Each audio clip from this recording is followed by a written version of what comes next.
kami menyampaikan bahwa agar aparat penegak hukum betul-betul adil dan tidak diskriminatif dalam penegakan hukum di negara ini. Kalau seandainya para ulama, kalau seandainya para habaib yang melakukan kritikan untuk perbaikan daripada negeri ini, kemudian dilaporkan oleh salah satu pihak, ditangani begitu cepat, maka kami pun menuntut. Di hadapan kita orang, beliau bilang, jangan ente pikir ketika ana dikepung sama mereka terus ana berada di tengah-tengah mereka. Enggak. Tetapi ketika ana dikepung oleh mereka, mereka yang berada di tengah-tengah ana. Satu orang bahar ditangkap, maka akan lahir 1 juta bahar. Ente orang itu yang 1 juta bahar, yang selalu menyampaikan kebenaran sebagaimana yang disampaikan oleh Habib Bahar. Assalamualaikum warahmatullahi wabarakatuh. Waalaikumsalam. Takbir. Akbar.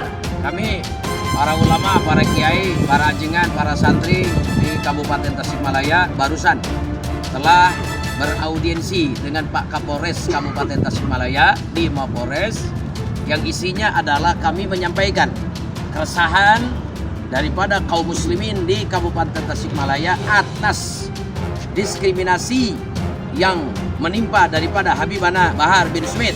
Terjadilah ini, Pak. Kalau saya bilang Bahar ini apa? Dari kemarin harus ditangkap. Tadi mengatakan pengacaranya, kok yang lain nggak ditangkap? Itu Denny Siregar. Dia perorangan. Kalau Bahar ini apa? Ingin menggerakkan massa.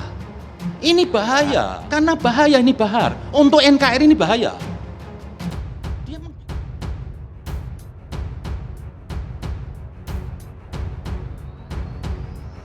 Sebelum ditahan, Habib Bahar sampaikan wasiat.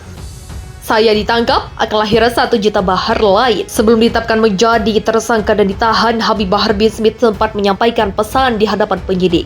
Berdasarkan kisah yang disampaikan keluarga Habib Bahar, Habib Zain bin Smith, ada pesan terakhir alias wasiat yang disampaikan pendakwah itu sebelum mendekam di rumah tahanan Polda Jawa Barat. Semendengar Raja Habib Zain, Habib Bahar menegaskan bahwa dia tidak sedang dikepung, melainkan dia yang mengepung. Hal tersebut disampaikan Habib Zain melalui kanal YouTube Ali Ridho alias Babeh Aldo. Beliau bilang, jangan ente pikir ketika Anda dikepung sama mereka, terus Anda berada di tengah-tengah mereka. Enggak, tapi ketika Anda dikepung oleh mereka, mereka yang ada di tengah-tengah Anda. Katanya dilansir Galamedia Rabu 5 Januari 2022. Bahkan Habib Bahar mengatakan bahwa bila dia ditangkap, maka akan lahir 1 juta orang seperti dirinya. 1 orang bahar ditangkap, maka akan lahir 1 juta bahar. Ente-ente orang itu yang 1 juta bahar yang selalu menyampaikan kebenaran sebagaimana yang disampaikan Habib Bahar. Begitulah jelasnya. Habib Bahar bin Smith resmi ditetapkan sebagai tersangka kasus penyebaran berita bohong saat berceramah di Bandung. Oleh karena itu, Habib Bahar ditahan. Direktur Reserse Kriminal Khusus Polda Jabar, Kombes Arif Rahman juga telah membenarkan informasi ini. Arif menyampaikan penahanan ini dilakukan usai proses penyidikan dan pemeriksaan yang dijalani Habib Bahar sejak siang hari kemarin. Dari hasil pemeriksaan, Habib Bahar ditetapkan sebagai tersangka oleh pihak kepolisian. Penahanan tentunya penyidik memiliki alasan subjektif dan objektif, ungkap Arif. Habib Bahar diperiksa berkaitan dengan laporannya awalnya dilaporkan ke Polda Metro Jaya dengan nomor laporan polisi bernomor B6354-12-2021 SPKTPMJ 2021. Penceramah itu memenuhi panggilan penyidik Polda Jabar untuk hadir menjalani pemeriksaan. Habib Bahar datang sekitar pukul 12.15 waktu Indonesia Barat, didampingi tim kuasa hukumnya. Lebih lanjut, Arif menuturkan bahwa penetapan tersangka ini sudah tersesuai dengan 2 alat bukti yang dikantongi penyidik. Atas penetapan tersangka ini, Habib Bahar pun langsung ditahan dan tak keluar dari Polda Jabar. Politisi dan pegiat sosial Ferdinand Hutahian dilaporkan ke Barreskrim Polri oleh Komite Nasional Pemuda Indonesia Rabu 5 Januari 2022 atas dugaan penistaan agama soal cuitannya di media sosial. Cuitan Ferdinand diduga telah membuat kegaduhan dan perpecahan antara umat beragama. Sebaliknya, kasus ini telah merusak persatuan dan kesatuan bangsa. Ahli dan pakar hukum Refli Harun ikut menanggapi terkait Ferdinand Hutahian yang dilaporkan ke Barreskrim Polri.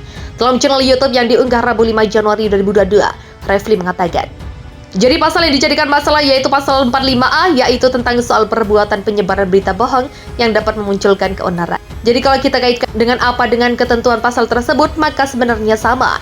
Dia baru potensial menimbulkan keonaran. Kalau seandainya itu dimaksudkan dengan keonaran yang sifatnya non-virtual. Refli Harun menegaskan, Kenapa agak berbeda kalau Habib Bahar sampai sekarang kita belum jelas pada statement apa, peristiwa apa yang kemudian dia dikenakan pemberitaan bohong. Menurutnya kalau pemberitahuan bohong itu harus hati-hati karena harus ada versi yang benarnya. Tapi tidak ada versi yang benarnya. Kita tahu dari mana bohongnya tersebut. Menurut Refli, karena dia sendiri yang menyebarkan itu ujaran kebencian yang berbau sara karena dia sendiri men-tweet. Dia sendiri yang membuatnya dan menyebarkannya di akun pribadinya dan kemudian tersebar. Kalau Habib Bahar tidak bisa dikenakan pasal 28 ayat 2 itu, karena itu kan mengandung soal penyiaran, bukan dia yang menyiarkan. Bagaimana dengan pasal menyebarkan berita bohong misalnya, yang merugikan konsumen misalnya? Jadi memang kita harus hati-hati melihat kasus-kasus yang terkait dengan mereka, ini yang sebenarnya tidak sama. Kalau saya membahasnya lebih lanjut, maka tiba-tiba orang akan menganggap bahwa ada kesamaan.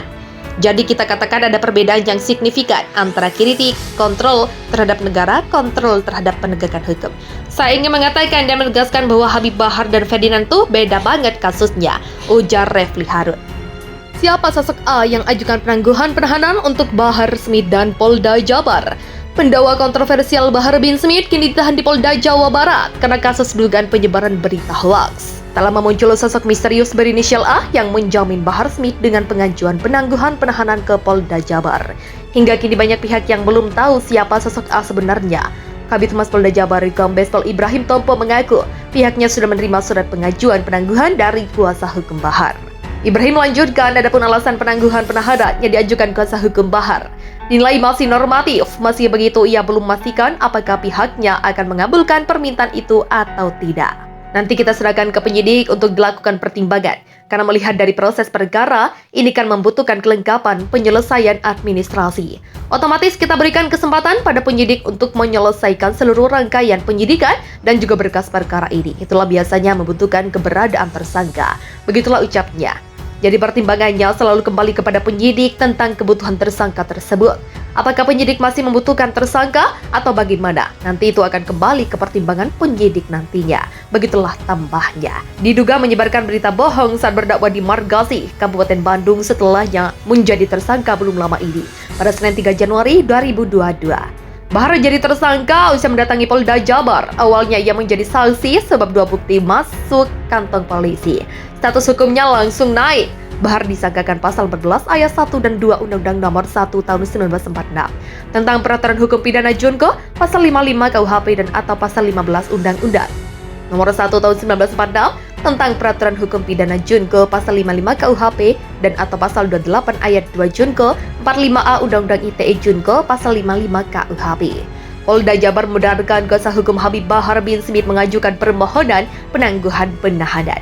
Namun terkait dikabulkan atau tidak permohonan itu tergantung pertimbangan dan kebijakan penyidik. Ya, jadi kami sudah menerima surat permohonan penangguhan penahanan yang bersangkutan. Habib Bahar melalui pengacaranya atau kuasa hukumnya siang ini. Jadi surat itu terdiri dari 2 rangkap. Pertama, surat jaminan di seseorang berinisial A, kemudian surat permohonan penangguhan penahanan dari tim kuasa hukumnya, kata Kabid Humas Polda Jabar Kombes Pol Ibrahim Tompo. Apakah permohonan penangguhan penahanan itu akan dikabulkan?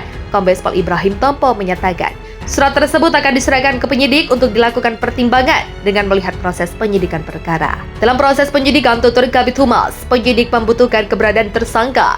Jadi pertimbangannya dikabulkan atau tidak permohonan penangguhan penahanan itu kembali kepada penyidik.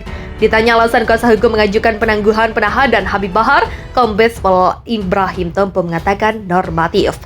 Alasannya penangguhan itu masih normatif, masih dalam batas wajar saya lihat, ucap Kombes Pol Ibrahim Tompo. Disinggung isi permohonan penangguhan itu juga menyinggung kasus Denny Sregar.